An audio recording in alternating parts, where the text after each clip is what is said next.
Well, good evening, everyone. Welcome to the regular board meeting of the Rainbow District School Board for Tuesday, October 21st, 2025. First of all, I have to apologize a bit for my raspy voice. I have some sort of little thing going on here, so I will try to speak as minimal as possible tonight, which is really hard for me. So anyway, so welcome everybody, and I hope we're going to have another good meeting tonight. So we'll start off with our land acknowledgement. The Rainbow District School Board would like to acknowledge that we are on the traditional and ancestral territory of the Anishinaabe, including the Atikameksheng, Anishinaabe, and the Wahnapitae nations. We'd like to acknowledge that we are situated within the Robertson-Huron Treaty of 1850, and we want to recognize the inherent right of the Anishinaabe that maintain these lands from time immemorial. And we'll start tonight's meeting with the roll call. Director. Trustee Dubosky.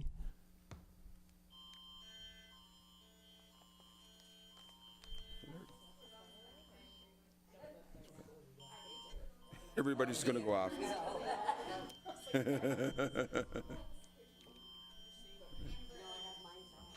Yeah, it's an Amber Alert. Everybody reminded. For anyone on the live stream, there's some Amber Alerts going off on phones. We apologize for the delay, but at this point I'll continue with the trustee roll call. Just remind everybody to turn their phone off. Yes.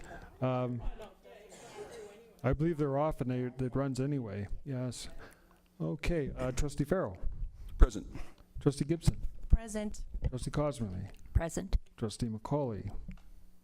Trustee Dewar. Present. Trustee Hunda. Present. Trustee Corbier-Addison. Trustee Clement. Present. Student Trustee Sear. Present. And Student Trustee Gannett. Present. Thank you very much, Director. So we'll move to approval of the agenda. So there were some discussions that happened in regards to the approval of the agenda. We had submitted a revised agenda, but we may or may not be breaking our own bylaws at this point in time. So what I'm going to suggest, the agenda that you have forward in front of you, most people will just turn to new business. F4, letter from the minister. We were going to strike that from the agenda for tonight's meeting. And that's the original agenda that was sent to you prior to the revised version. So with that noted, we'll need a mover and a seconder for that, the approval of the agenda. Sorry, point of order. Well, let's get the motion on the floor first, please, Trustee Gibson. Well, that's my point. We're making changes without having a motion on the floor. Yeah. So what is the procedural basis for I'm going to put the motion on the floor at this time, okay? Thank you. Trustee Cosmerly, you move it? Okay, seconder, please. Trustee Clement, go ahead. All right, any questions or comments? Trustee Gibson. So just to confirm, the agenda that you have put on the floor that we're now voting on is the original agenda, not what was sent out via email yesterday, calling it the revised agenda. Is that correct? That is correct. Okay, thank you. Any further questions? Seeing none, we'll call for the vote, Director. Trustee Clement. In favor. Trustee Dewar. In favor. Trustee Farrell. In favor. Trustee Gibson. In favor. Trustee Hunda. In favor. Trustee Cosmerly. In favor. Student Trustee Sear. In favor. And Student Trustee Gannett. In favor. Motion's carried. Thank you, Director. Next item on the agenda is preliminary declaration of pecuniary interest. Seeing none, we'll move on to Section C as presentation, and I'll turn it over to the Director to introduce our presentation for tonight.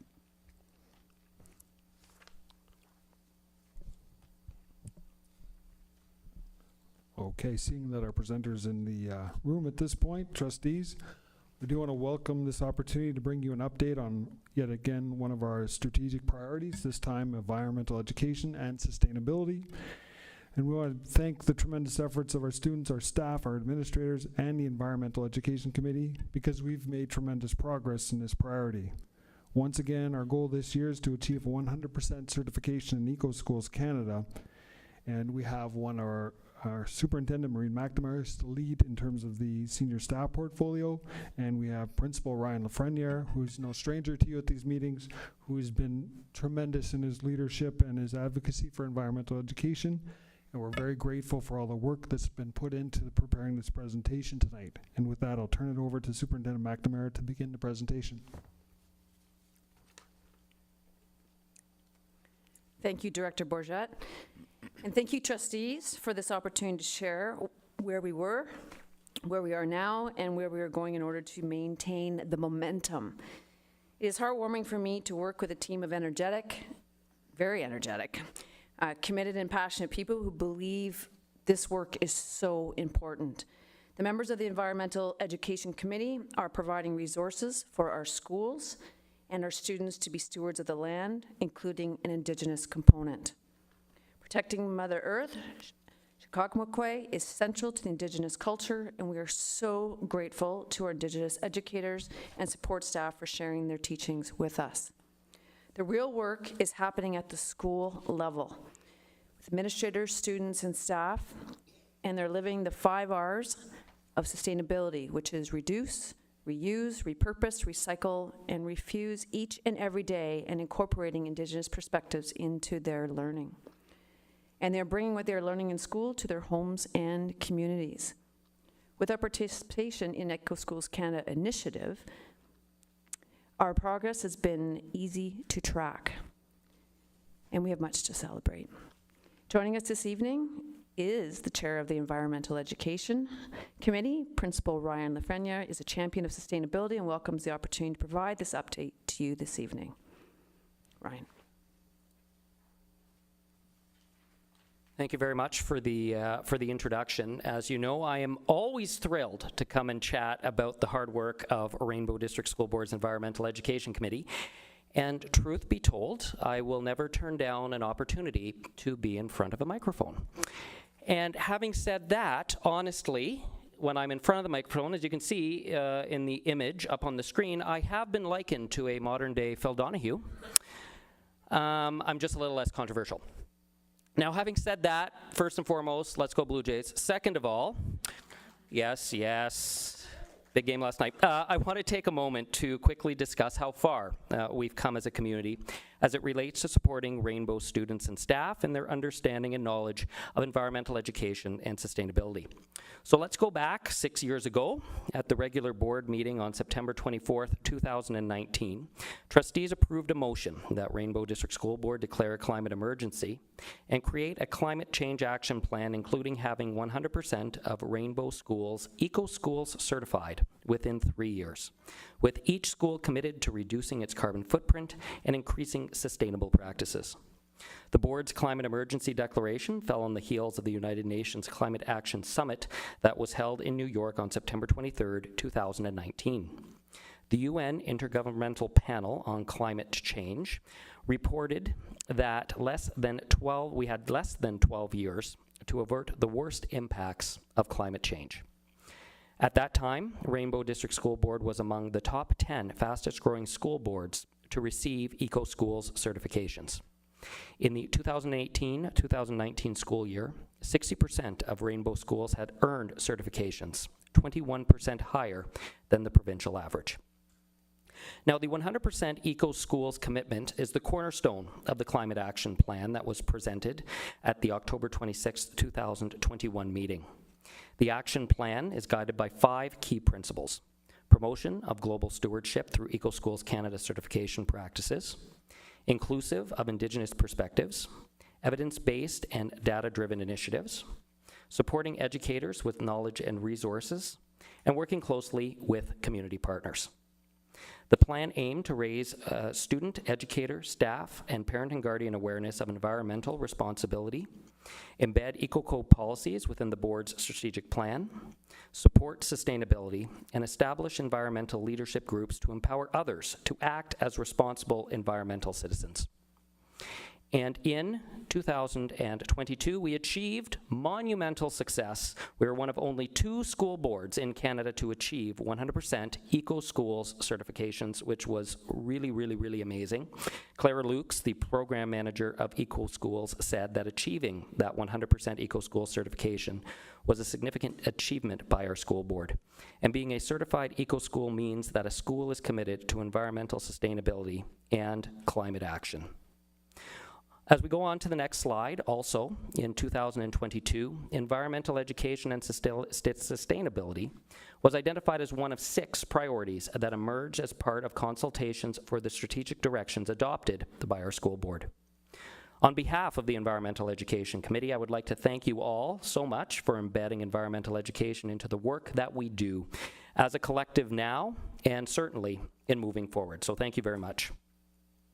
Folks, as part of our system-wide effort to extend our environmental education reach across Rainbow Schools and into the community, in May of 2024, we were able to plan our host our very first Eco Summit.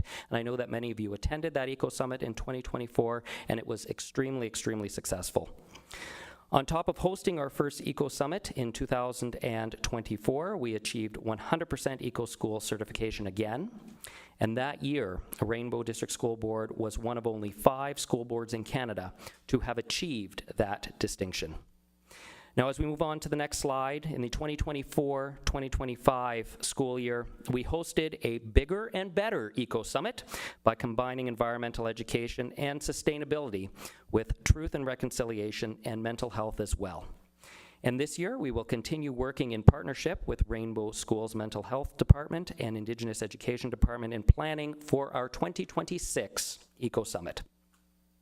And in June, we did it again. All Rainbow Schools achieved 100% Eco School certification, and last year we were one of only 3 boards to achieve that 100% certification. And I'm going to take a moment to pause and soak in the thunderous applause for this achievement that we had last year. Thank you, thank you, thank you. It wasn't just me. Now let's dig a little bit deeper into how we have achieved all of our successes, and let's dig a bit deeper into our vision in moving the yardstick forward in order for our students in Rainbow Schools to become leaders within our community in environmental stewardship. Environmental education and sustainability is truly a team effort. And by we, I'm speaking about everyone who makes up our family of schools. From the students who roll up their sleeves to reduce, reuse, and recycle, to our educators and support staff in our schools who guide our students, to our parents and guardians and community partners who support their initiatives, to the amazing administrators, including our executive council, who work with trustees to ensure that resources are allocated towards priorities, and to our trustees who provide the strategic direction. We are all in this together. Which brings me to the impact of how Rainbow District School Board is leading the way in environmental learning and climate action. So as we do with our Rainbow students, we're going to play a little game. It's going to be Phil Donahue style. And I do have a live studio audience that is here in the room. So throughout this evening's presentation, I'll be presenting a few environmental multiple choice questions specific to Rainbow Schools. Your task, with the recyclable whiteboard paddles in front of you, and if you don't have one, I've got extras up here, is to guess and write down the letter with the answer that you believe to be correct, and then hold it up high as you wait for the big correct answer reveal. So please know that all data that you're going to see here tonight was taken from last year's Eco Schools Impact Report. Does everybody have a paddle? And I believe you have a working marker as well. I hope I tested them all out. Okay, are we ready to go for the Phil Donahue live audience questions, Eco Schools Rainbow? Okay, here we go. Question 1. How many Rainbow School students participated in what is known as the Great Gulp? So as an aside, the Great Gulp is an opportunity during World Water Week for students, educators, families, and workplaces across Canada to raise awareness about drinking water and reduce single-use plastic bottles. In celebration of World Water Day on March 22nd, Rainbow School students were invited to take a drink of tap water from a reusable water bottle, glass, or mug, and it's usually done in unison. So how many Rainbow School students participated in the Great Gulp? A, B, C, or D, and you will see the numbers up on the screen. When you have your answer, raise it up high. Raise it up high. We've got some B's, some D's. We've got some E's. That's good. That's good. A's. Excellent. Well, drum roll, please. The correct answer was D. 7,668 Rainbow School students participated in the Great Gulp. Now, I should say that the intent of this EcoSchools Impact Multiple Choice game is not to create rivalries or conflicts here this evening, but it is instead to highlight the amazing work that is happening with all of our schools within our school boards. But having said that, if you do want to keep your own score on the honor system, of your correct answers, you can place a tick on the back of the whiteboard paddle. Honor system, honor system. And of course, as you can see up on the screen, pictured here are some Algonquin Road Public School Tigers that participated in the Great Gulp competition this year. Now, I'm hoping that we can take a short commercial break from our EcoSchools Impact Multiple Choice game programming so that we can highlight environmental education as a priority across our educational system. And at the beginning of each school year, beginning in September of 2023, school administrators and staff work together to update their school improvement plan, building on the previous year's progress. The school improvement plan outlines the strategies and actions schools will take to address the board's priorities and strategic directions, and environmental education and sustainability is at the forefront. On the screen, you're going to see a school improvement plan template. It outlines the goals, current status, strategies, and periodic check-ins supported by data for each of the board's 6 priorities. You'll also see that every school has a goal to maintain or increase their level of EcoSchool certification. Now, there's been a lot of talk in the past many years about EcoSchools. Even this evening, I've mentioned it several times. So now that you know that it is part of our strategic plan and we do participate in EcoSchools actions, we will dive in quickly to what the programming is all about. So as mentioned previously, EcoSchools is a program and organization that provides benchmarks for environmental learning and action in Canada, instilling in students the proficiencies, perspectives, and practices to help them become environmentally responsible citizens inside and outside the classroom.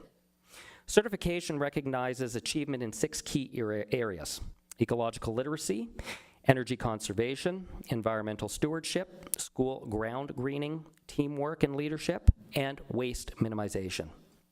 The certification standards align directly with the UN Sustainable Development Goals, making the program an excellent tool for tracking progress.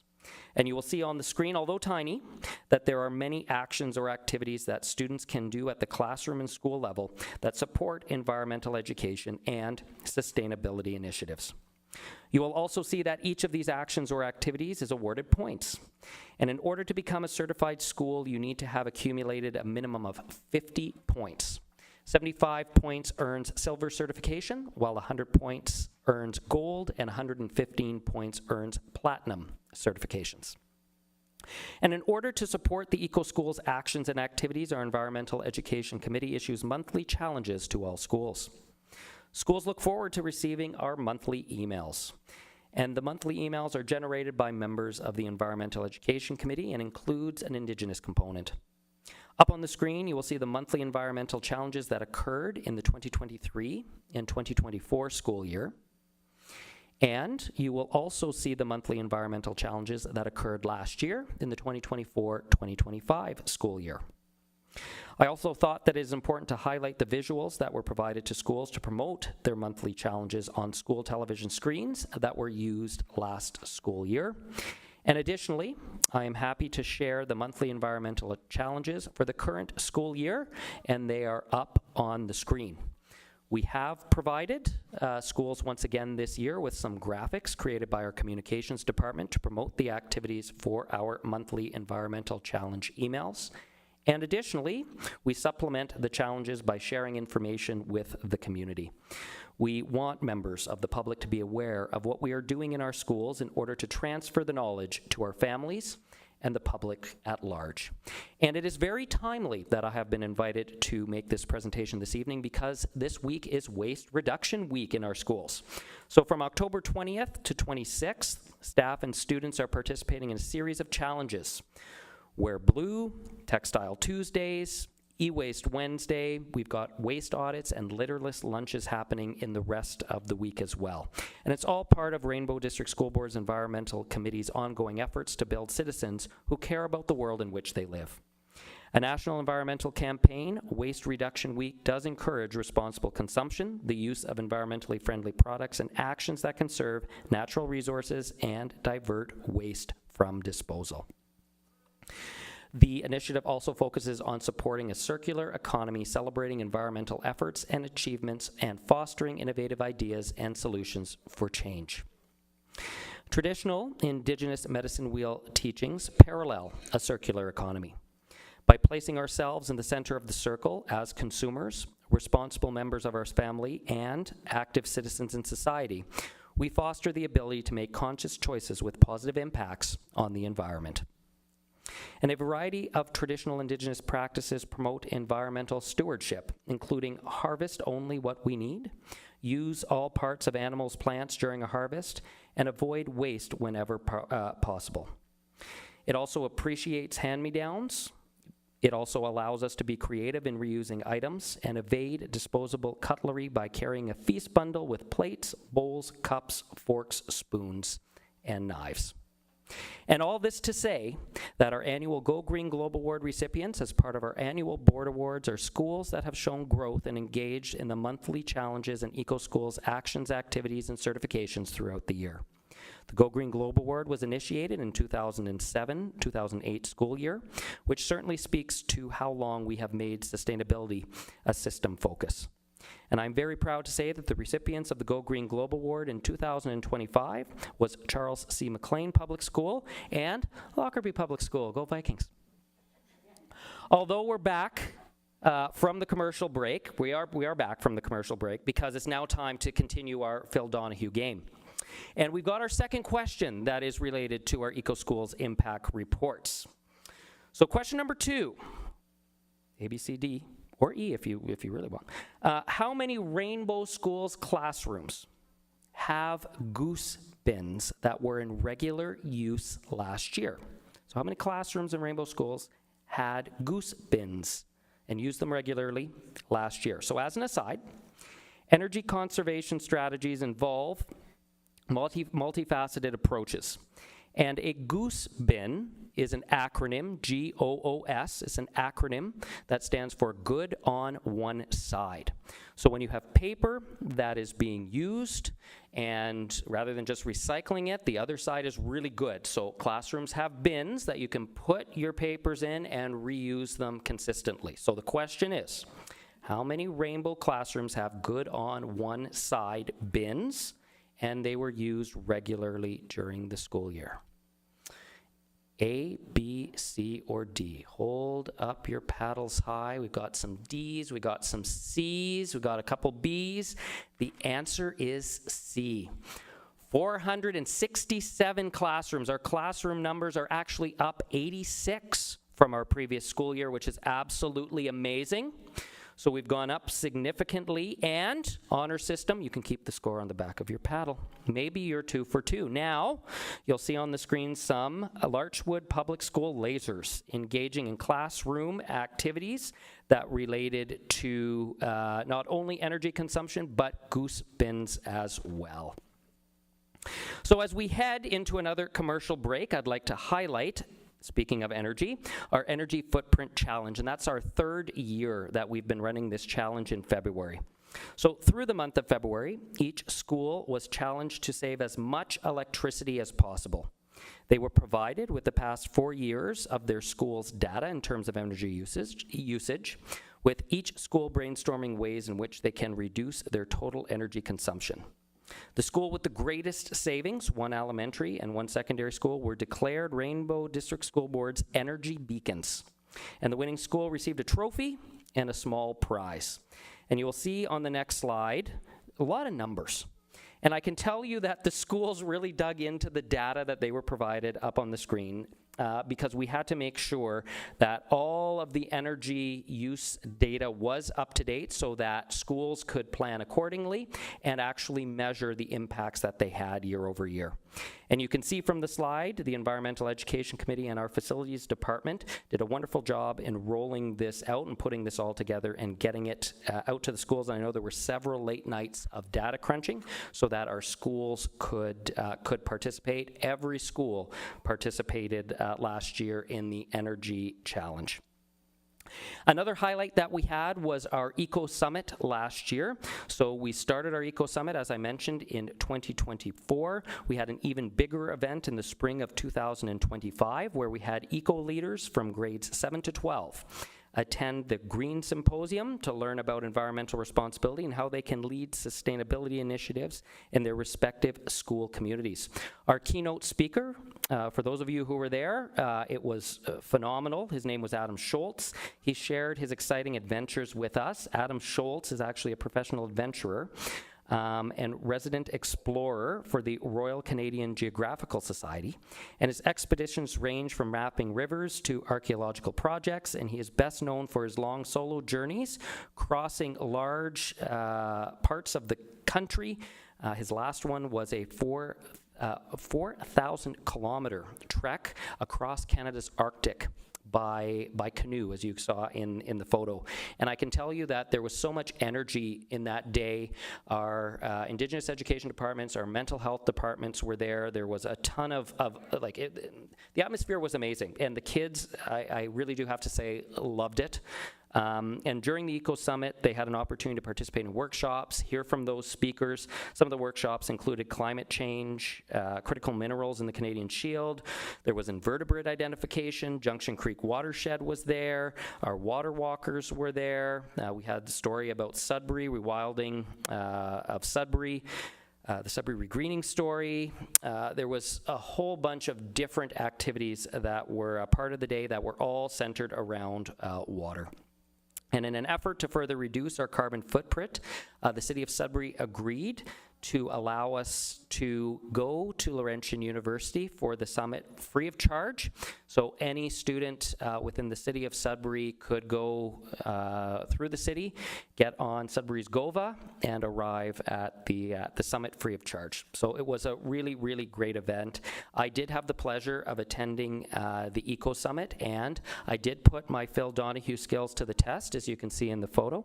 I was taking student questions for our guest speaker, and honestly, the students had so many questions, we couldn't get to any of them. I think there were like 60, 70 hands that were still in the air who wanted to ask questions, but everyone had to get back on the bus and head back to school. So it was a great experience. And to continue to build upon the success, this year, the Environmental Education Committee will be hosting a third and larger Eco Summit on May 21st, 2026. So please mark your calendars. It will once again be at Laurentian University, and it will be again in collaboration with our Indigenous Education Department and our Mental Health department as well. And this year we will be welcoming grade 6 students across Rainbow Schools. They will be receiving an invitation this year, so we're very excited about that. And we are now back from commercial break, so please erase your whiteboards because we have our third question. And our third question is centered around, that's a great question.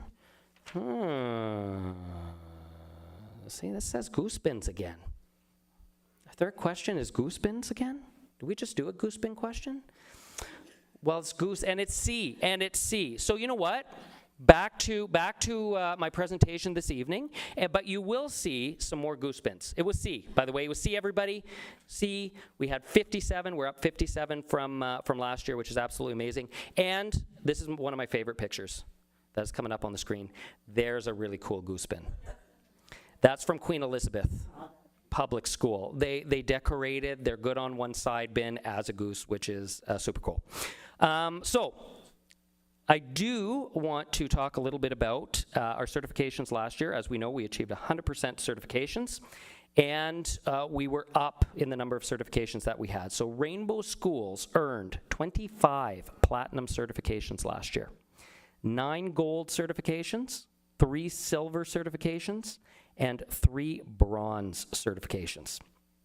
So these are the highest levels that we have ever achieved, and the number of schools that participated, as we mentioned, were 100, but everyone got at least a bronze certification, which is amazing. And throughout last year, Rainbow Schools promoted responsible consumption and production, climate action, clean water and sanitation, and affordable and clean energy initiatives through those challenges. And as you know, and as we mentioned, EcoSchools provides those benchmarks for environmental learning and actions within Canada, instilling in our students those particular proficiencies. And Rainbow District School Board has more than doubled the number of schools that reach the highest level of certification, which is platinum. Now, the next slide is my personal favorite because you can see the doubling of our certifications over the years. And truthfully, this is what I am most proud of. And I do want to recognize how far we've come as a school community as we go all the way back to 2017, 2018. Look at the progress that we've made in 2025. I think that speaks volumes to what has been happening in our school and throughout the system. For your information, the top 10 actions for EcoSchools and Rainbow Schools last year were our Goose Bins, Earth Day, switch off lights and devices, community cleanups, waste-free lunches, Take Me Outside Day initiatives, The Great Gulp, National Sweaters Day, diverting textile waste, and schools always have the opportunity to create their own environmental actions. Berrydown College was also highlighted by EcoSchools with their land recognition and reciprocity action activity, and I know that their eco champion and lead teacher was super proud of her students' work. So the next question, which is one that we haven't had yet, which is great. And before we take a look ahead to what we have planned for this year, this will be our last question. And the question is, and I'm going to pause and do a little bit of teaching, but the next question is, how much carbon dioxide, measured in tons, was theoretically sequestered by Rainbow Schools throughout last year based on our actions? So how much carbon in tons was sequestered? So I got to talk a little bit about carbon sequestration. So as an aside, carbon sequestration is the most commonly, or carbon dioxide I should say, is the most commonly produced greenhouse gas. The process of carbon sequestration is basically taking that carbon dioxide, capturing it from the atmosphere, and then storing it, whether it's in the hydrosphere, water, or the lithosphere, which is the land. So carbon sequestration is one method of reducing the amount of carbon dioxide that we do have in our atmosphere with the goal of reducing global climate change. So to give some perspective, when we take a look at the amount of carbon dioxide in tons, 50 tons of carbon dioxide that would be sequestered is equivalent to approximately 5,600 barrels of gasoline that is burned. So if we're looking at 50 tons of carbon dioxide that we are sequestering as a board, that is equivalent to 5,600 barrels of gasoline burned. So we're burning 5,600 less. 50 tons of carbon dioxide is the annual emission for 11 cars on the road. So by sequestering 50 tons, we're taking 11 cars off the road. Or it's equivalent to taking 10 Olympic-sized swimming pools of carbon dioxide out of the atmosphere and putting it back into the land or putting it back into the water. Or it's equivalent to 1.8 million balloons that we are taking out of the atmosphere and putting into the ground or the water. So now that you know a little bit about that, how much carbon dioxide, measured in tons, was theoretically sequestered, removed from the atmosphere, by Rainbow Schools based off of all of the actions that we did? And I've tried to give reference for 50. We have your answer. Hold it up high. A, we're going with 50. D, B, D. Okay, drum roll, please. Yeah, we're participating. Here we go. It is D, 132 tons of carbon dioxide. So what that means is that by taking that carbon dioxide, we've offset 14,800 barrels of gasoline that was burned. We have, as a board, offset, or we have reduced, or we have taken off the road 29 cars. That's the offset for the year. We have removed 26 Olympic-sized swimming pools of carbon dioxide out of the atmosphere, and we've removed 4.8 million balloons of carbon dioxide out of the atmosphere and put it back in the ground and the lithosphere. So the quantifying of this is huge. Huge. And of course, you can take a look at the picture. On the screen, we have students from Central Manitoulin Public School that were learning about the impacts of carbon sequestration and electric car vehicle use last year, which was super. So what's in store for us this year? Well, once again, we are targeting 100% Eco School certification, and actually tomorrow, we will be training Rainbow School staff in the Eco Schools model. We have 20 teachers that will be attending a workshop at Science North to learn about those initiatives, and we have 6 mentors throughout the board that have done a fabulous job in not only who will be supporting our teachers in the training, but then will be doing so afterwards. And moreover, based off of our Eco School certification levels, Eco Schools Canada continues to partner with our school board in the rollout of their school board program. And we will be continuing this year to pilot one of 6 actions through Eco Schools School Board Plan to support sustainable practices across a system level. And once again, we continue to welcome the opportunity to lead the way. So the Eco School Board action that we are a part of is known as the Green Revolving Fund. I think I spoke a little bit about this last year, or it's also known as an Environmental Legacy Fund Initiative. So Eco Schools Canada is committed to supporting seed money opportunities for us again this year, to support the work of the Environmental Education Committee as we look to outline small environmental projects that will be developed and carried out by Rainbow students for Rainbow students to support sustainability within the board. So the funds that are generated through the cost-saving measures of our small projects will ultimately be reinvested in order to support future projects. So our work is currently being documented as part of a case study and a model that will be used by Eco Schools Canada to support other school boards across the country. So this is really exciting stuff. Additionally, we are in the process of taking stock of Rainbow Schools' composting and recycling programs to ensure effective and efficient practices. Our hope within the Environmental Education Committee's long-range planning is for Rainbow District School Board students to be steward leaders within the community as it relates to these practices.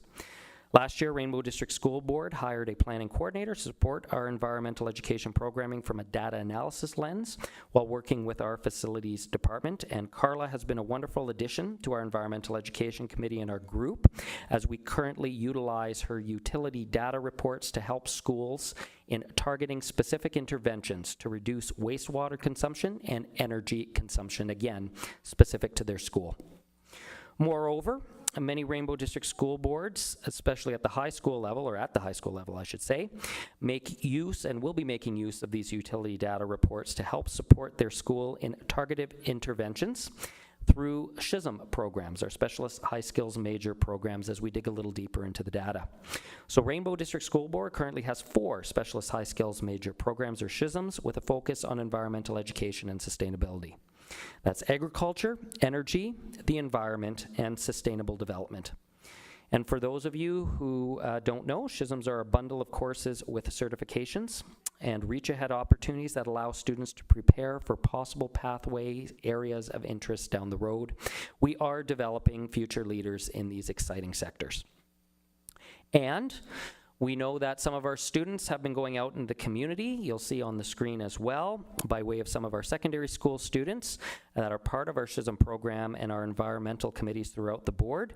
These students have been working in partnership with Laurentian University on carbon sequestration projects to regenerate carbon sink wetlands by Bennett Lake in Sudbury. And we have some of our elementary students that are out in their environmental committees and their classrooms. These folks or these young students are out releasing walleye into Lake Panache.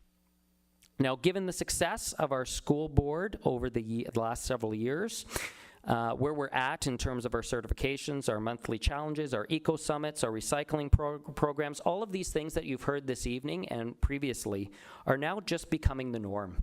These are things that we are just doing now in Rainbow Schools. So at our last meeting, the Environmental Education Committee embarked on a long-range planning or strategic planning activity in session. Because over our next several meetings, we will be developing a new plan forward. So get ready for a new 2.0 plan and goals for the Environmental Education Committee, building on the successes of what we've already done, which means that you might be seeing Phil Donahue back on the mic sometime soon. And in speaking to Phil Donahue, I want to thank you for playing the little game today, and thank you for being a wonderful live studio audience. And hopefully you've enjoyed playing the little multiple choice question. And again, wasn't intended to create rivalries or conflicts, but instead it was to highlight some of the great things that our board has been doing.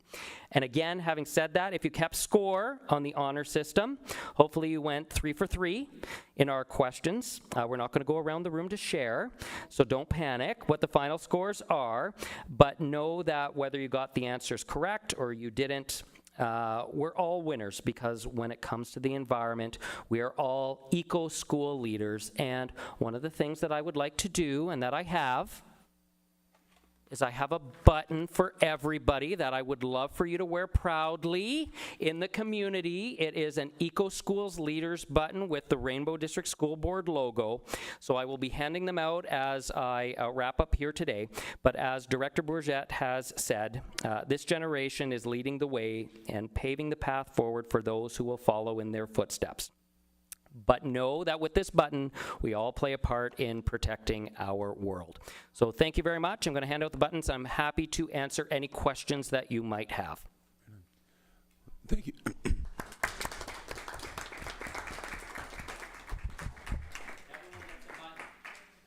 Well, thank you very much, Ryan. We're going to open up the floor to questions once we get our buttons. Yes, we definitely need buttons. By the way, recycle plastic. Recycle plastic.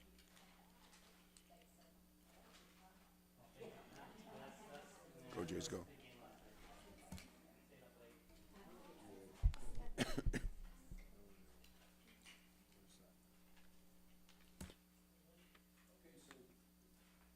We have some questions, Ryan. We go to Trustee Honda, please. Thank you, Chair Farrell. Very rarely do I have questions because your presentations are so informative and at our level and easy for us to understand. I just want to thank you, Ryan. It's been many years that you have had your heart and soul in this. Your presentations are amazing. They keep us entertained, which is wonderful. And I just want to say how proud I am of this board for our commitment. But through you to everyone, I know I was a longtime member of the Environmental Committee, the commitment of the staff, none of this is possible without that. And I find it, as an old lady, extremely exciting to see the differences in this generation through you all is making a difference. I know that kids and grandkids come home and they're teaching their parents, and they are going to make a difference in this world, and it's all because of the board's commitment and because of all that you have all put into it. And I want to thank you very much, and we love having you come. We'll take Phil Donahue anytime for presentations. Thank you, Trustee Honda. Any further questions? Trustee Cosmerly, please. Well done. Do you have any idea what the theme will be for the Eco Summit this year? I know last year it was water. This is pretty early into the year to be asking you that, but any idea? We do have a theme.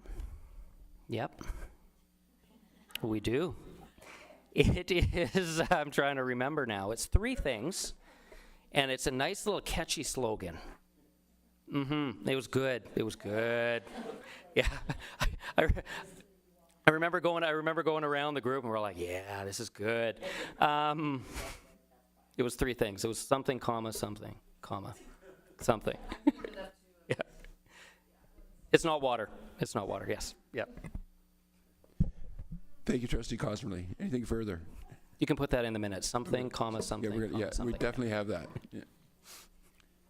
So Ryan, I just wanted to say thank you on behalf of the trustees. I do have a question, because I've often wondered, like, this is a huge amount of work. What is the process that schools in your committee have to go through to get the accreditation? I mean, there's some way that this has to be adjudicated. So maybe just high end, could you explain that to us? Yeah, for sure. So there's through the Eco Schools Canada website, every school has to have an eco champion, and this is what the training will be about, is how to actually go about doing this through the Eco Schools website. But there's a login. There's an inventory and a library of different actions that schools will be able to do. That's different point totals. So when schools go in, they will select their library of actions. They will have a goal that they will have to meet based off of the actions that they have chosen, and then it's their job to go in and highlight how that relates to the UN Sustainable Goals, how many students, there's measurable data that is collected as well, how many students participated, the length, pictures get uploaded, and then it's members from Eco Schools Canada that will do the adjudication. So the process closes in May, and then we end up getting the final adjudication, usually the first week of June. So it's staff from Eco Schools Canada that is getting that set up. Cool, thanks for that. Yep. You have some more data for us, I'm sure. I do. It is so the this is the Eco School theme, or the Eco Summit theme this year is Our Land, Our Forests, Our Life. Perfect. There you go. Yeah, that was good. Yeah. Excellent. So seeing no further questions, Ryan, on behalf of all of us, once again, congratulations. This is an absolute phenomenal thing for Rainbow District School Board. It also takes a champion to lead it, and your leadership in this has really been noted and thanked by all of us. So well done from all of us.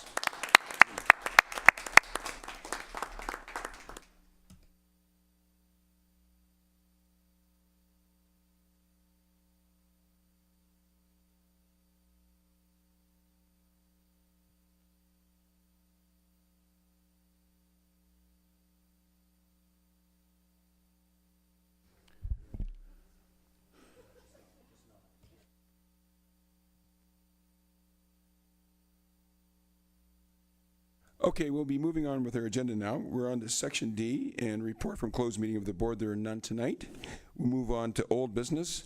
We have a set of previous minutes that we need to approve, so I'll need a mover and a seconder that the minutes from the regular board meeting held on Tuesday, September 23rd, 2025 be approved. It's moved by Trustee Hunda, seconded by Trustee Dewar. Any errors or omissions or corrections to that? Seeing none, we'll call for the vote. Director, go ahead, please. Trustee Clement. In favor. Trustee Dewar. In favor. Trustee Farrell. In favor. Trustee Gibson. In favor. Trustee Hunda. In favor? Trustee Cosway. In favor? Student Trustee Sear. In favor. And Student Trustee Gannett. In favor.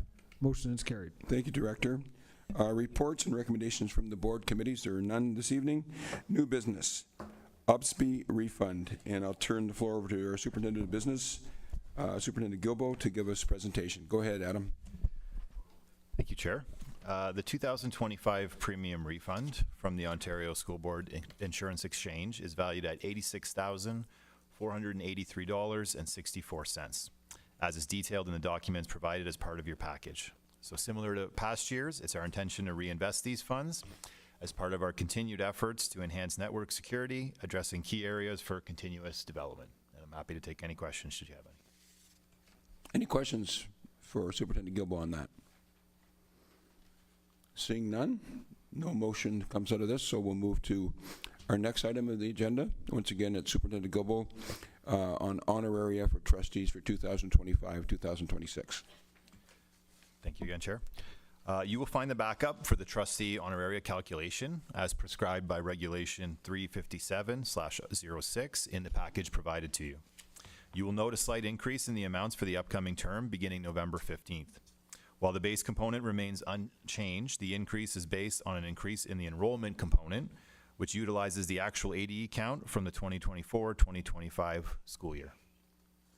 Thank you, Superintendent Guilbeault. Any questions? Seeing none, we'll go to trustees' expenditure for 2024-2025. Once again, Superintendent Gilbo. Thank you again, Chair. Again, you will find this report in the package provided to you. The report follows the same format as in previous years, outlining trustee expenses for the 2024-25 fiscal year. Of note, I will draw your attention to the $36,090 spent on conferences. This includes the costs associated with trustees attending both the Public Education Symposium as well as the OPSPA AGM, Labor Relations and Northern Conferences, as well as student trustees attending OSTA-AECO and the AGM, and that includes both our incoming and our outgoing student trustees. The total cost of $147,640 is well within our budgeted amount from the revised budget we presented in March. Thank you, Superintendent Gilbo. Any questions on trustee expenditures for 2024-2025? Seeing none, thanks again, Superintendent Gilbo, for your hard work in this area. It's very much appreciated by the trustees. Moving on to notice of absence. Trustee McCauley, Trustee Dubosky, and Trustee Corbett-Addison send their regrets for tonight's meetings. That moves on to Director's remarks, and I'll turn the mic over to Director Bourget for his remarks this evening. Thank you, Chair Farrow. Trustees, today is Child Care Worker and Early Childhood Educator Appreciation Day. Early childhood education plays a vital role in a child's development and sets the foundation for lifelong learning. Please join us in celebrating the hard work and dedication of caring early childhood professionals who support growth and well-being of young children and families in Rainbow schools and beyond.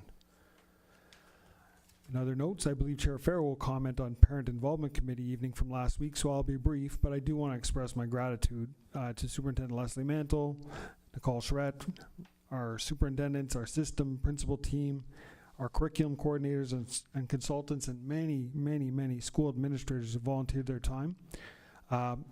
This was quite an amazing event, and the combined efforts made this evening fun and informative and educational for parents and families. We had a great time. It was wonderful to meet families from across our system of schools.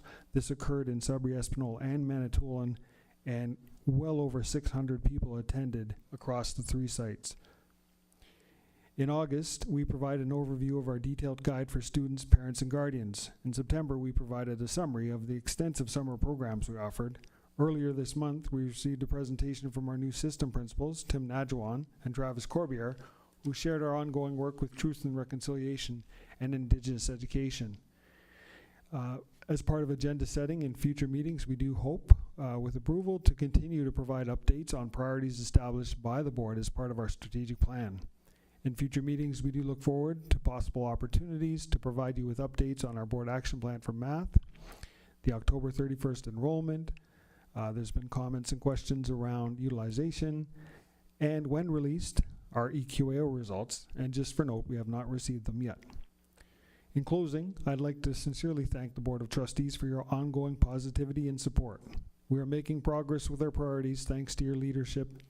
Your energy, your teamwork, your focus on students, and commitment to student achievement is paramount to our success. It's very necessary and greatly appreciated. I'd like to conclude by thanking all of our staff for the continuing efforts to be difference makers in the lives of our students. Thank you, Chair Farrow. Thank you, Director Bourget. Any questions for the Director on his report? Seeing none, we'll move to other items. And our Ontario Public School Board Association Director's Report. Trustee Cosmerly, go ahead, please. Thank you. Trustee Judy Hunda and I attended the OPSPA North Region meeting this past weekend in Sault Ste. Marie. All in all, it was a very informative meeting, from the Friday night presentation by Chief Dean Sayers from Batachewan First Nation on the history of the Huron-Robinson Treaty, to the visit to White Pines Collegiate Saturday morning to check out their industrial trades programs and their awesome sweetened chocolates and confections program. Their chocolates are really good. To Saturday afternoon's presentation on collective bargaining, Northern Board updates, and updates on Bill 33, and ending with a frank discussion about OPSPA's proposed governance refresh. Thank you to the trustees who sent me their feedback last week about OPSPA's proposed changes. I had an opportunity to share their comments privately with President Kathleen Woodcock and publicly at the meeting. Anyone wishing to provide their comments or suggestions about the governance refresh may contact Lisa Reinhardt at OPSPA before November 3rd. As the legislature is now sitting, OPSPA staff are paying close attention to what is being said and done in the education portfolio. The importance of local voice in school board governance and the role of trustees as that local voice remains front and center in the work that OPSPA is doing publicly and behind the scenes. The next Board of Directors meeting is on November 23rd and is a virtual meeting. Thank you. Thank you, Trustee Cosmerly. Any questions on Trustee Cosmerly's report? Seeing none, we'll move to student trustees for their report. And we're starting with student trustee Sear. Go ahead. During our October Student Senate meeting, an important item we covered was Student Senate protocols, the purpose, our duties, and the disqualification of a member. Through this document, a large discussion happened within the Senate about missing information and some language used. The Student Senate would like to request the change of language and to add Student Senate Committee, to the Student Senate Committee document. We made a motion within the Senate that the document be recommended to be amended, to add the positions of treasurer and media coordinator, and as well as per forth by student senators, keeping in line with inclusive language, that the document be amended to change the language where it states he/her or she/him to be replaced with either they or them. On behalf of the Student Senate's concerns and discussion, we are bringing forward this as a recommendation to the board, so in future years, student senators can look at the document and have the proper information and the positions of executive council and have inclusive language. At our recent Student Senate meeting, we were lucky to have some new applicants join us this time. And so right now we have two new senators from Confederation, which is awesome, because now as of now, we have 2 Confed senators and we had 0. So it's really nice to have the Confed senators now. And since the last meeting, we have also had 4 people apply from Llewellyn. And although from the applicants, we can only accept 1, we're really excited that many people have taken an interest in Senate. And 2 people have applied from Lively. So now that we have Lively, we are only missing representation from Barrydown and Espanola. So 8 of the 10 schools are represented from the Senate. We have 0 from Barrydown, 1 from CVDCS, 2 from Confed, 0 from Espanola, 3 from LaSalle, 2 from Lively, 2 from Lockerbie, 1 from Llewellyn, but 4 people applied and we can accept 1 of them, 2 from Manitoulin, and then 3 from Cypress Secondary. So we have 17 senators in total, which is really good because we had barely over 10 for our first meeting. So, and 3 of the senators are Indigenous. At the meeting, after we discussed the document, we discussed our conference that we will be holding, the Stand Up Speak Out one. We discussed themes, and it was really nice because all the senators, even a few of them being their first meeting, everyone was contributing a lot, and it was really awesome. So we had really great ideas for all the themes and stuff. So from there, we will discuss keynote options and breakout session themes. Thank you. Thank you, student trustees. Are there any questions for our student trustees? Seeing none, thank you very much for that hard work, and it's really great to see that some of those Trustee Doer, go ahead. Sorry, yeah. I was wondering, Trustee Gannett, has there been any discussion provincially about the fact that this province is suggesting that we no longer have trustees, because then we wouldn't have student trustees either? So there is like a group chat with like all the student trustees from like OSTA and all of them. There has been a lot of discussion about it. Yes, we are very much well aware of the unfortunate news that could be facing. Subsequent, would the student trustees consider writing a letter to the province? As of now, I'm not sure if as an association, like, you know. As of right now, I'm not too sure, but I am aware of people like from like out of town have been going to rallies, or like they've been going to like public speaking things and talking about their opinions on it. But as of right now, I'm not too sure if there's a letter. Daenerys, are you aware of anything like that? I do know that OSTA has released different things about Bill 33 and their opinions and what that will be entailing. I do know that this will also be different things that we are discussing at the FGM and will be very much a hot topic at our meetings. Good for you. Thank you, Trustee Dewar. Anything further? Okay, once again, I just want to say thank you for the work that you're doing and the fact that we've generated some more interest from schools like Confederation and so on and so forth. That's spot on, so well done with that. Thank you so much. So now we move to trustee remarks. Any trustee remarks or questions this evening? Trustee Cosmerly, go ahead, please. Thank you. I'd like to make a motion from the floor. And I've written it out. The motion is that the Rainbow District School Board write a letter to the Minister of Education in support of the important role trustees play in school boards and request a process be established for public and trustee input into any consideration for change in the role. And I'm moving that motion. Thanks very much, Trustee Cosmerly. We'll need a seconder for that, please. Seconder for Trustee Clement. So you've provided a written motion. Thank you. So our bylaws suggest in order to waive the notice of motion, we have to have a 2/3 majority to get it on the floor. So I'd ask the director to do a poll vote to see if we can waive the notice of motion to get the motion on the floor. Good, Director. Trustee Clement. In favor. Trustee Dewar. In favor. Trustee Farrell. In favor. Trustee Gibson. Opposed? Trustee Hunda. In favor. Trustee Cosmerly. In favor. Student Trustee Sear. In favor? Student Trustee Gannett. In favor. The motion is carried. Thank you very much. So we have a motion that's on the floor that's reached the 2/3 threshold. We have a mover and a seconder, so we'll open up for any discussion.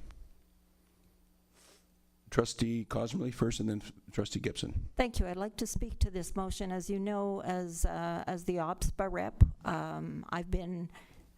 I've had my finger on the pulse, let's say, in terms of what's going on, in terms of Bill 33, and in terms of the comments that the Minister of Education has been making about trustees, including those comments that were made on August the 20th at the AMO conference, the comments that he made on September 20th when he spoke to Global News, and actually even yesterday when he introduced a motion against a trustee at one of the boards. I think OPSPA has written letters, but I know actually I've got a letter here that went to the Oakville News from the Halton District School Board speaking up for trustees. I know very clearly English public school trustees are in this minister's sights. I think we do extremely good jobs, and I think as Alan Campbell, who is the president of the Canadian School Board Association, has said, it is important for trustees, parents, and communities to stand up loudly and quickly in defense of democratically elected local governance in our communities. So for this reason, I am putting forward this motion. Thank you. Thank you, Trustee Cosmerly. Trustee Gibson, please. Thank you, Chair. I'll be opposing any motion to send a public letter at this time. While I understand the intent behind it, I believe that issuing a statement now would be premature and could undermine our position. As you all know, the province holds full legislative authority over school board governance.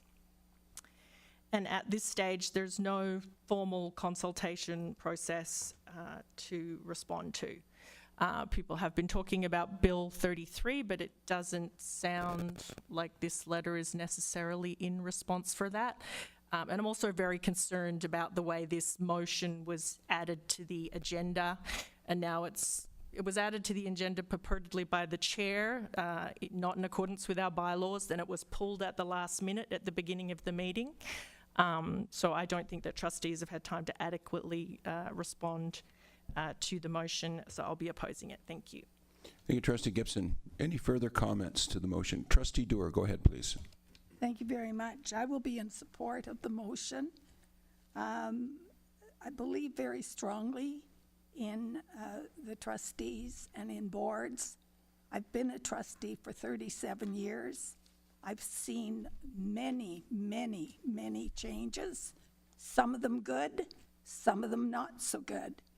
But it is a worthwhile voice for education, for kids, for staff, and we should be supporting it, I think, and I will be supporting it. The other thing is, I believe very strongly that if it's not a good thing and if trustees don't want it, trustees here at Rainbow District School Board, you can vote against it. But to dismiss it procedurally is not a democratic thing to do. So I ask you each to make your own decision, and I thank you for the opportunity to be able to indicate my decision. Thank you. Thank you, Trustee Dewar. Further questions, comments? Sorry, Trustee Cosmley, go ahead. Sorry, one other For your second piece- round here. Yeah. One other piece that I would like to add. I would like to see this letter copied to the MPPs, to the Ontario Public School Board Association, to OSTA ACO, to the presidents of the provincial unions, and to the media, similar to what Halton Board did. I think it's important, from what we've heard at OPSPA, Toronto and Ottawa know what's going on. Parents are speaking out against what's going on. However, we have been told quite clearly that people in the smaller communities, such as communities like ours, don't really understand the significance of Bill 33, should it go through without any regulation changes. And they don't realize that the minister has spoken quite clearly that governance changes are coming before the end of this year, and that English Public School Board trustees are in their sights. Thank you. Thank you, Trustee Point of Cosmley. order. Trustee, yes, we have a point of order. Is Trustee Cosmley suggesting an amendment then to her original motion to include all of that? Because she didn't put an amendment on the floor but then discussed it. Yeah, so I was thinking the same thing, Trustee Gibson, okay, because it wasn't part of the original motion. So are we proposing an amendment to it? It doesn't have to be part of the amendment, sorry, this is just direction that we're giving afterwards. It doesn't have to be part of the motion. Okay, Trustee Gibson, go ahead, and then I have Trustee Hunda. Well, I don't have the motion in front of me, but didn't it specifically say a letter to the minister? It doesn't mention copying anyone, and that's not our past practice to copy all those organisations. Okay, thank you. So noted, Trustee Gibson. And it does say the motion. Point of order, because I'm hearing mumbling beside me. If you could rule and Yeah, we could so have an answer on I my will. point So of we are order, going thank you. we are going to write a letter to the Minister of Education, which is stated in the motion, and that's what we will do. Okay. Thank you, Trustee Hunda. Oh, sorry, my mistake, Trustee Hunda. I had Student Trustee Sear first, and then you. Okay. I did. I missed it. I forgot about it, and I missed it. So, go ahead. Chair, I was wondering if this is a letter like about just the trustees or bill, like the full bill in total, because the bill covers so much stuff within education, not just not student trustees, trustees in total. That's what I'm wondering. Thank you. So the motion states. Point of information, I believe the letter has been circulated. So we all know what's in the letter. Sorry, there's been some draft text. So is that not the letter then? It's a No, point there's of some- information, so that won't be the No, letter. that is not the letter. So there will be a new letter. There will be a new letter. Thank you. That is the information in that letter is in draft form to have trustees the opportunity to give their input into the letter. So just to clarify my point of information, that could form the letter, but you're saying there can be There's revisions probably going to be it. some text from that letter, but there can be revisions to it, absolutely. Thank you, because I was basing my comments on that letter, so that makes sense to me. Yes, absolutely. Sorry, we're going to, so I have to answer the question here first. You have to rule on my point of order about the amendment. Have you done that yet? Yes, we have. Yes, thank Yes. you. So then can I ask that we call the question? I have, first of all, I have to answer some questions, and then I'm going to go to the two speakers, and then we can call the questions. No, it's about, so to answer your question, student trustees here. It's about trustees. It's not about Bill 33. Okay. We're going to go to Trustee Hunter, you're next.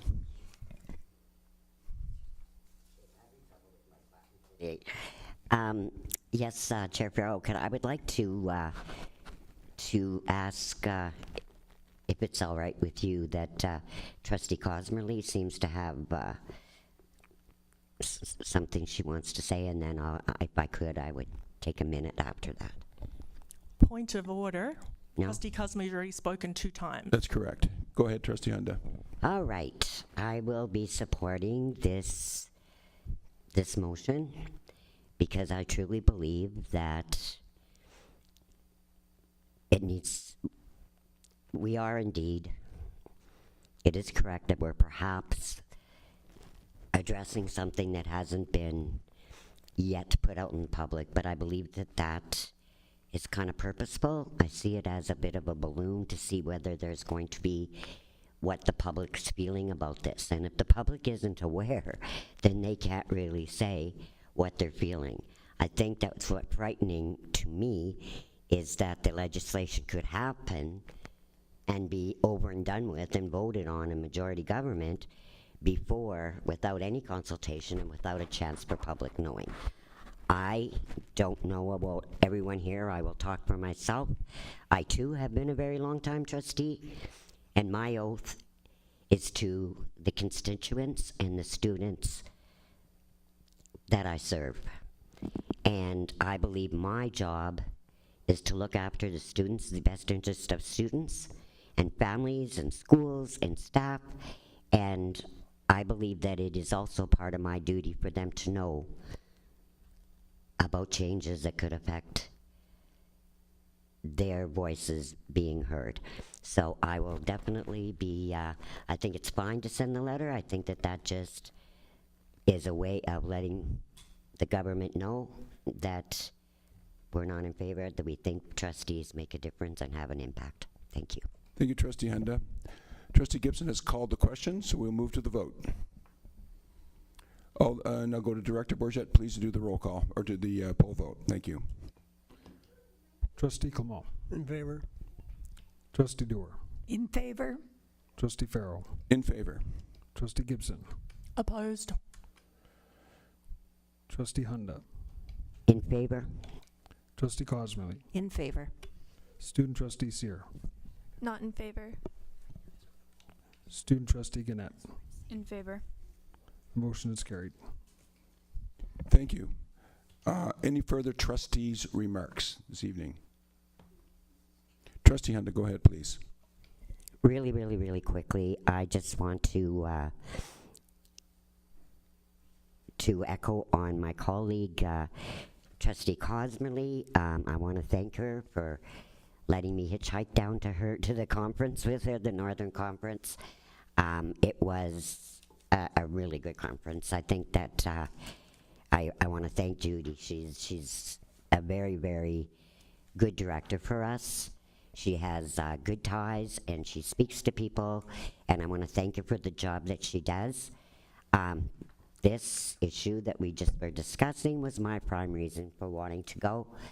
I did get a chance to state my feelings, get on my soapbox a bit, so I appreciate the opportunity to be able to do that, and I do believe that most of our Northern trustees are feeling just about the same we are. It was, I think I learned a lot. Questions, I had some questions answered. So I want to thank Judy again, and I want to thank OSPA, because it was actually, I very much enjoyed it, and it was worth my time. I also attended our PIC conference that was held at Lockerbie. And I would like to say that I got to go to all the breakout rooms and learn things, but that would be a lie, because I could not walk from me to you, Chair Farrell, without running into one of our staff members, one of our principals. It was almost brought me to tears. I cannot believe, like, we had, first of all, we had probably, I'd say 500 people, parents and families show up. which was awesome. There was nowhere to park anywhere near Sudbury Secondary. It was like the whole neighborhood was full of parked cars. So just to see that many parents involved and families and kids, and I don't know how many mountains of pizza. I think Director, yeah, I know, I was so happy. Director Bourget shared with me that whoever was our math person to figure out how many pizzas, I think what did you say? I think it was they only had 2 left over after the end of the day. Yeah, 2 boxes of pizza, so I think that was a pretty good guesstimation. Congratulations to them, but it was, you know, every one of our, I believe, our administrators, our consultants, our board staff, it was like wonderful to see Superintendent Gilbo handing out pizza, and like so many of it was like amazing. And you know, this is giving of their time. They were so pleasant, they were so wonderful to parents and kids, and they were, you know, it was a wonderful, wonderful evening. And you know, these are things that we don't sometimes give credit for. Like, this is on their own time, and they're there helping and working. The few workshops I did get to go in were so well set up, so informative for parents, and they had resources available. It was just a wonderful evening, and I'm so glad that I had gone. But I do want to just shout out to all the staff that was. Leslie, I want to shout out to all the staff that was there. Thank you, because this can't go on without you. And to Pick, of course, for organizing it. Thank you, Trustee Henda. Trustee Gibson, go ahead, please. Thank you. Just to add on to that, and perhaps the director can confirm, but we discussed this at our committee meeting, and I think it was 550 people in attendance, which I think would probably be the best turnout we've had. 615. 615. Okay, it's even higher. So I just think that's probably the best turnout we've ever had at one of those. So yeah, kudos to everyone that was working on that. Anything further from trustees' remarks? Seeing none, thank you very much. I'll move on to the chair's remarks. So once again, over 2,000 students from 21 Rainbow District School Boards attended the Level Up Skills Trade Fair on October 8th and 9th at Sudbury Arena. The fairs are being presented across the province as part of the Minister of Education's efforts to modernize the skilled trades and apprenticeship program, address shortages in the skilled trades, and attract more of Ontario young people to the industry. In keeping with the trades, a launch of the new Think Trades trailer will take place on Thursday, November 6th at 10 a.m. at Alexander Public School, where students in grade 8 will try tools and explore trades. On behalf of the board, I want to extend a sincere thank you to Lopes Limited and Coniston Industrial Park for supporting this wonderful learning initiative for students in Rainbow schools. And as was previously mentioned, the Parent Involvement Committee annual meeting took place last week. The event attracted, as we just said, 615 attendees at 3 sites: Sudbury Secondary School, A.B. Ellis Public School, and Little Current Public School. Following a welcome from the Director Bourget, the families explored activities with a focus on literacy, numeracy, mental health, and Indigenous education. Thank you once again to all staff and volunteers and the members of the Parent Involvement Committee for hosting another wonderful event for families. And thank you to the many families who came out to learn more about how they can support their children's learning at home. And tomorrow, some 54 students from Rainbow Schools in grade 9 to 12 will take part in the Headstrong Summit at Collège Boreal. Students will learn how to recognize the signs of mental health and reduce stigma. They will also be inspired to become leaders to foster wellness in their own school communities. Staff and students in Rainbow Schools will continue to learn about treaties and relationships during Treaty Recognition Week from November 2nd to the 8th. Educational activities and lessons are part of the Rainbow District School Board's focus on truth and reconciliation. In grade 9, students in Rainbow Schools will spend the day at work shadowing parents, relatives, friends, or volunteers. It was hosted on Wednesday, November 5th, as part of students' opportunity, so it's part of Take Our Kids to Work. Now in its 31st year, the national program gives students the opportunity to experience the world of work as they explore possible career paths. And Rainbow District School Boards will be hosting Pathways Planning Your Future, Your Plan on Wednesday, November 5th at 6 p.m. to 8 p.m. here at the Center for Education. A second event will take place at Manitoulin Secondary School on Tuesday, March 3rd, also at 6 p.m. Students in grade 11 and 12 and their parents and guardian will explore job trends and various pathway opportunities, from co-op to OEAP to SHISM to dual credits. Guests will also hear from dynamic and high-energy speaker Dr. John Callenher. Join us in Sudbury or in Manitoulin to learn how these pathways support a successful transition to the workplace, apprenticeship, college, or university. And all Rainbow schools will observe Remembrance Day on Tuesday, November the 11th. Flags will fly at half-mast in Sudbury, Espanola, Manitoulin Island from November 8th to mark the Indigenous Veterans Day through November 11th. And parents and guardians and the students in grade 7 and 8 are invited to mark their calendar for Next Stop Grade 9 on November 12th. The information session will focus on the changes in the choices students face while entering high school.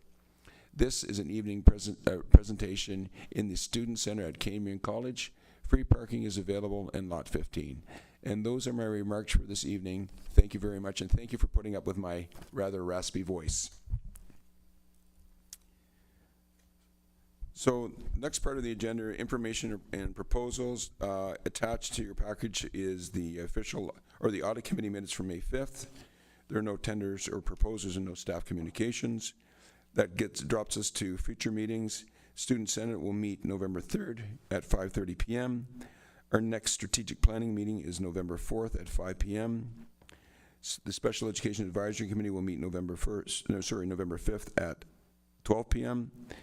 And the Environmental Education Committee will meet November 12th at 3:30 p.m. And our Equity and Inclusion Committee, November 13th at 3:30.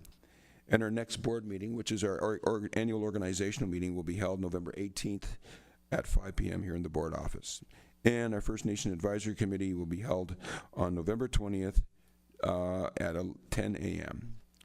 That's it for our agenda. So we need a motion that we are now adjourned. That is moved by Trustee Cosmerly, and we're now adjourned at 6:22 p.m. Thank you, everyone.